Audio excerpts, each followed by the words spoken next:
Be introduced by a pro, isn't it? Well, good morning. I'm from the South. I'm used to better. Good morning.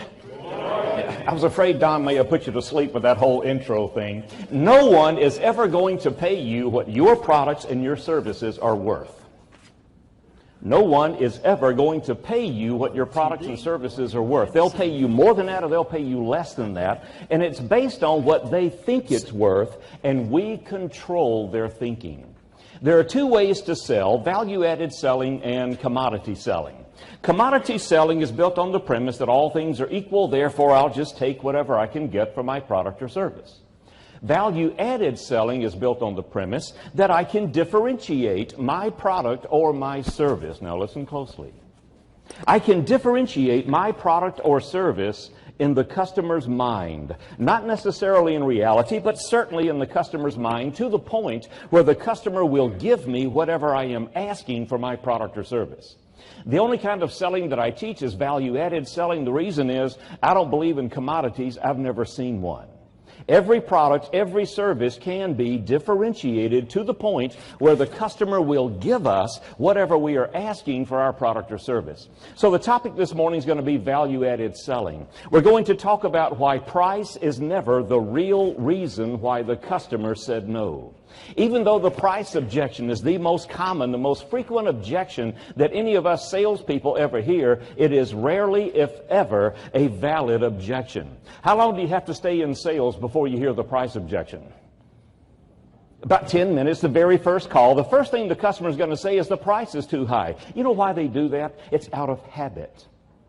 And the reason they continue doing it is because out of habit, salespeople continue to drop the price. Isn't that interesting? What if we could come up with a different response other than just cutting the price? So this morning we're going to talk about sales. How many of you are in sales? Could I see your hands? There are two kinds of people in the world, those that know they're in sales and those that don't. So let's try that again. How many of you are in sales? How many of you are in customer service? Can an entry-level employee in your organization chase off your best account? What's the answer? He called me into his office. He said, I see more in you than you see in yourself. I'm going to get you out of here. I thought, hot dog, I'm going to engineering. From operations, you go to engineering. In engineering, I'll work a 35-hour week, not a 40-hour week. I'll be drawing the circuits I've been wiring for the last 10 years. I can do that in my sleep. I'll wear a necktie to work. Short sleeve shirt, pocket protector, but necktie, the ladies will go crazy, right? Then he dropped the bomb. Engineering's full, I'm going to send you to sales. I said, actually, you can give me my tool belt back. I'm going to go upstairs and solder some more wires. I'm not going to sales. Cannot speak in public. Cannot strike up a conversation with strangers.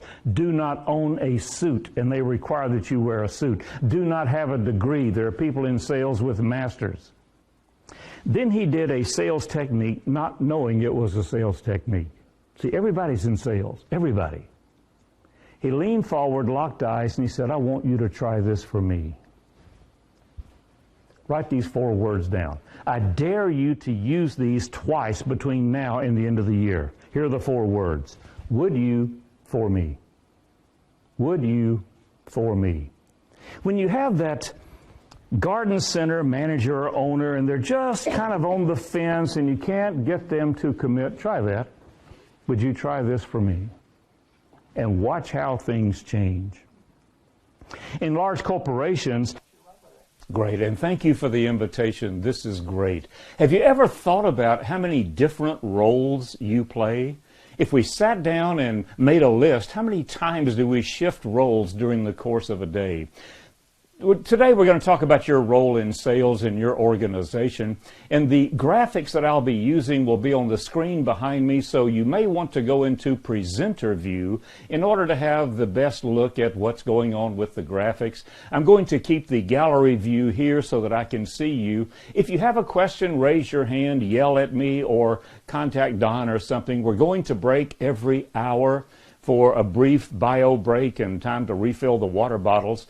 But I want this to be your time. This is your seminar, not mine.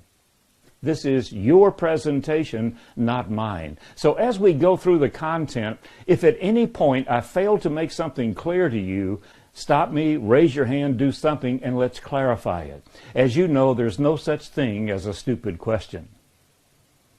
unless I can't answer it, in which case we'll say that's a stupid question, we'll go on to something else. If I can't answer it, I will get back to you with an answer.